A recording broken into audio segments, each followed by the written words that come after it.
So I asked Shishin Roshi if he had any suggestions about what I might talk about, given that today was the Dharma Transmission ceremony, and he suggested that that I talk about how I got here.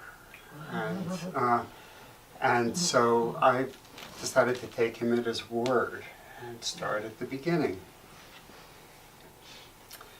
About 13 billion years ago,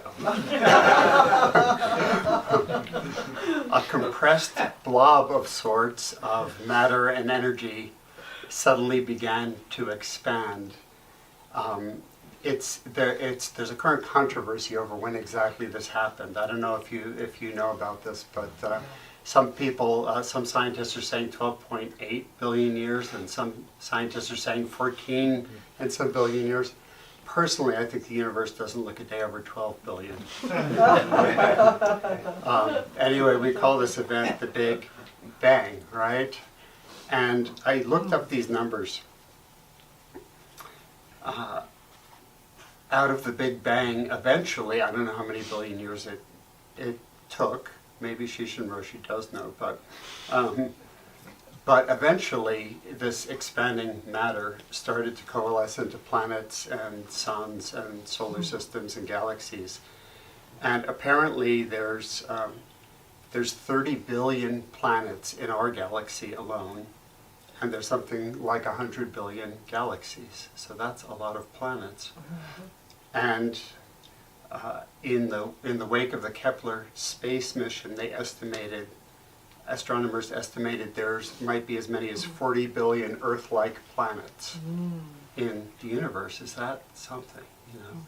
So out of all that, this little planet that we call Earth starts to harden up and happens to land in just the right orbit around the sun, and somehow oxygen creates an atmosphere, and hydrogen combines with oxygen and makes water on the planet, and this ooze starts to percolate.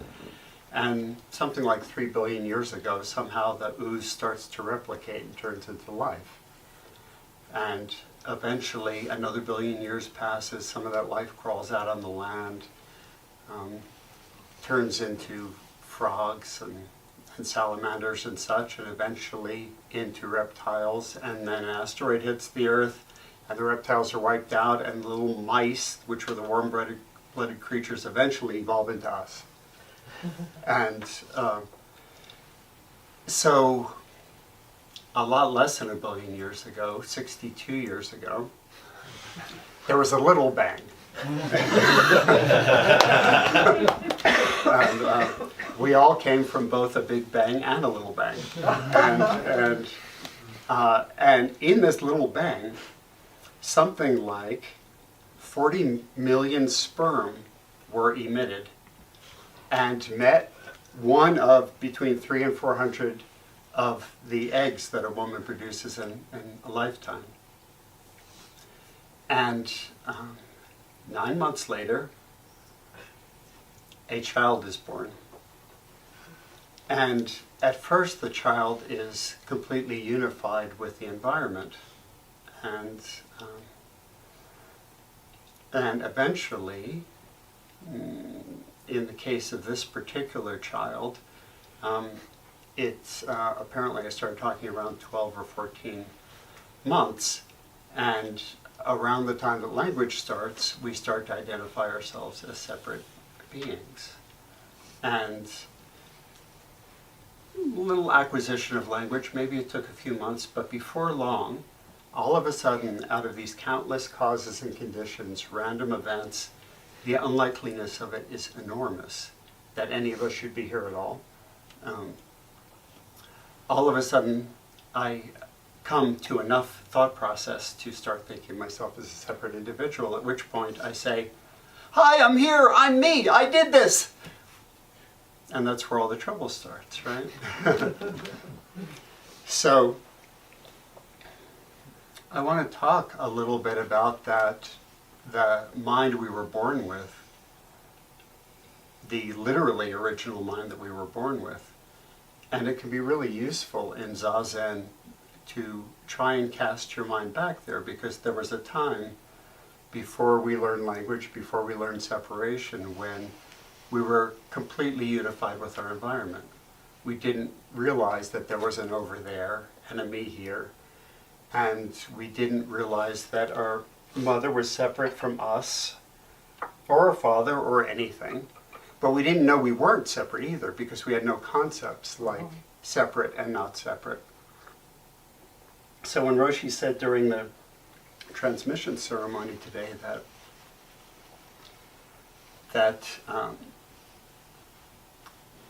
the Zazen mind, or the mind of enlightenment, is beyond the conscious mind, or another way, it's often described as prior to thought. So prior to thought, what was prior to thought when we were infants, really prior to thought, before we learned to think, what would the world have looked like? It's very interesting to consider. Now, of course, babies aren't enlightened. We have to go through a whole process to regain that freshness of view that we were born with before we knew what anything was. But it's possible through kind of active imagination to cast one's mind back there and kind of half remember what that might have been like. We wouldn't have known distance, for instance. I wouldn't have known that Mui was over there. All the senses would have been functioning, all of my awareness would have been functioning. But I wouldn't have seen depth, because depth is a function of mind. It's something that's learned. When people who have congenital cataracts have them removed, who people who've been blind all their life, they can't see depth at first. They see everything. They see vision as a flat field with a bunch of shapes and colors all joined to the next. Isn't that interesting? That's the way we would have seen the world when we were first born. There was a story about a man who had one of these operations. In the late 50s, there was a book written about this. About thousands of people, there were these teams that traveled around the country and restored sight to people who'd never had it. And so they were able to study large numbers of people who had never had sight before and see how they see. And he trained himself over months, depth, by every morning he'd wake up, he'd reach under his bed, he'd grab one of his boots and he'd toss it into the middle of the room. And then he'd step forward and see if he could reach it. And then he'd step forward again and see if he could reach it. And then he'd step forward again and see if he could reach it. And it took him months to train himself. What we know automatically is exactly how far to go to reach that thing. So we don't actually see depth. That's an imposition of the mind. We don't actually see natively with our original minds. We wouldn't have seen separation. That's something that we learned, right?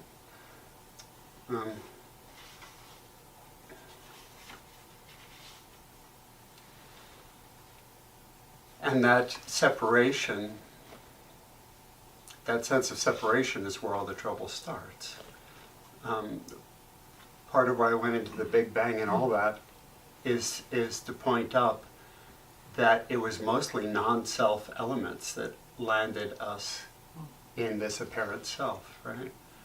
And obviously we have, on one level, on the relative level, we have a self. I love what the Dalai Lama calls it, the mere self, this thing that we just have to deal with. Katagiri Roshi, I think, called it the provisional self.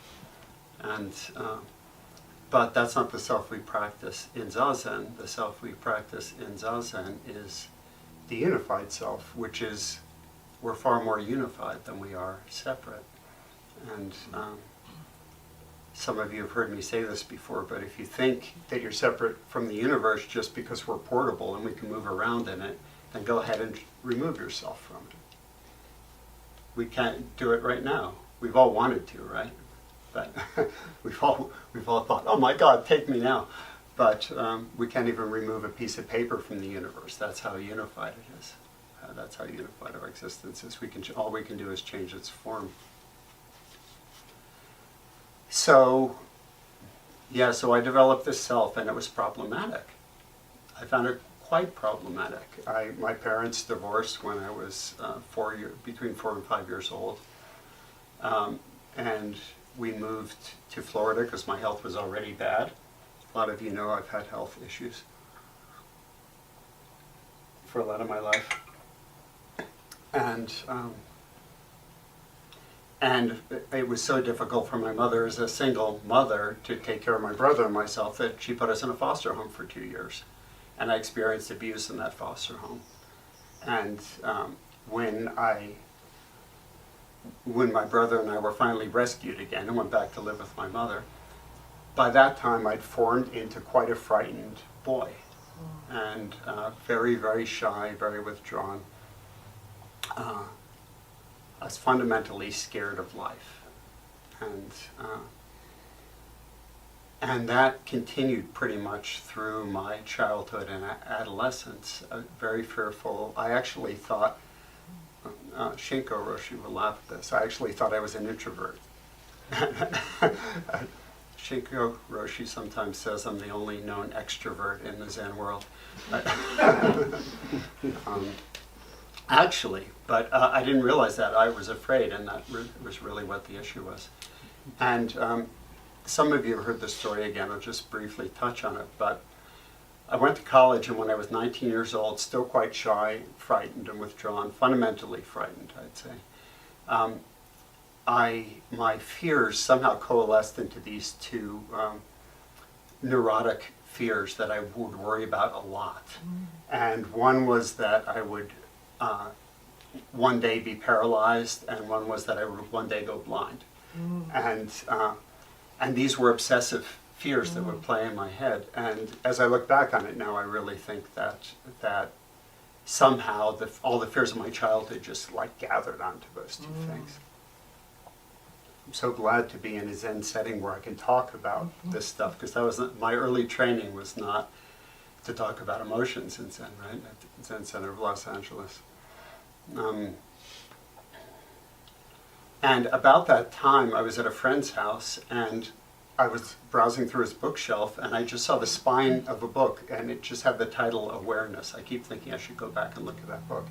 And I remember I pulled it off his shelf, and I don't know, he was in the bathroom or something, and I just had time to read the back, the little blurb on the cover. And basically the cover said, practicing awareness is interesting, it's cool, you should do it. I thought, oh, it never occurred to me that I could practice awareness, you know? So, and I never read the book, I just put it back on the shelf. But something stuck in my head, about it. And so I actually started to practice this. And I had about a 15-minute, I lived at an off-campus dorm, I had about a 15-minute walk to my classes. And I just started to practice awareness on my walks to school.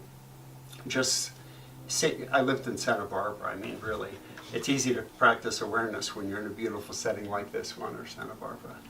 So I just let myself be fascinated by walking under the trees and the play of light and the leaves passing in and out of my peripheral vision. And I didn't realize that I was practicing a form of what we practice now, you know.